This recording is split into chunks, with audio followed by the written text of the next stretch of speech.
প্রেমের সম্পর্ক, তারপর সন্দেহ থেকেই খুন করা হয় শারমিন বিনতিকে।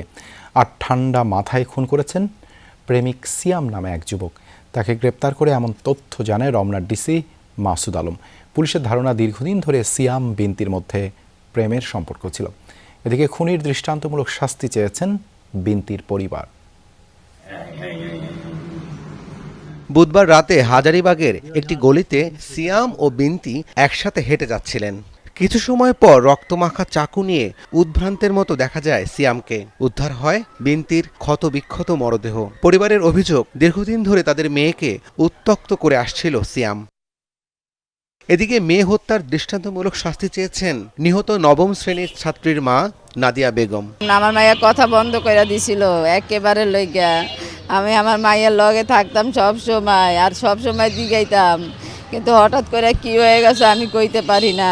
আমার মেয়ে ছিল আমার জান, আমার কলজা, আর পারি না। ঘটনার পরপরই সিয়ামকে ধরতে অভিযানে নামে হাজারীবাগ থানা। বৃহস্পতিবার সকালে কলাবাগান এলাকা থেকে অভিযুক্ত সিয়ামকে আটক করে পুলিশ। মিডিয়া সেন্টারে প্রেস ব্রিফিংয়ে রমনার ডিসি মাসুদ আলম জানান, সিয়াম ঠান্ডা মাথায় হত্যাকাণ্ড ঘটায়। তাদের মধ্যে প্রেমের সম্পর্ক ছিল। সিয়ামের সন্দেহ, বিনতি অন্য কোনো ছেলের সাথে সম্পর্কে জড়িয়ে গেছে। এটা নিয়ে তার সাথে কথা বলতেছিল যে তুমি কেন আরেকজনের সাথে আবার গেলা, সেই কিছু ছবিও সে দেখাচ্ছিল। তো এটা প্রেক্ষাপটে তাদের মধ্যে যখন চরম পর্যায়ে পৌঁছে যায় এই ঝগড়াটা, তখন কিন্তু সে শেষ পর্যন্ত ছুরিকাঘাত করে ওখান থেকে পালিয়ে যাওয়ার পরে আমরা যেটা করেছি, কলাবাগানে তার বাবা থাকে, এই কলাবাগানের একটা বাসা থেকে তাকে গ্রেপ্তার করি। এবং গ্রেপ্তার করার সময় তার এই যে হত্যাকাণ্ডে ব্যবহৃত যে চাকু ছিল, চাকু এবং তার ওই যে রক্তমাখা গেঞ্জি সহ আমরা এগুলো উদ্ধার করি।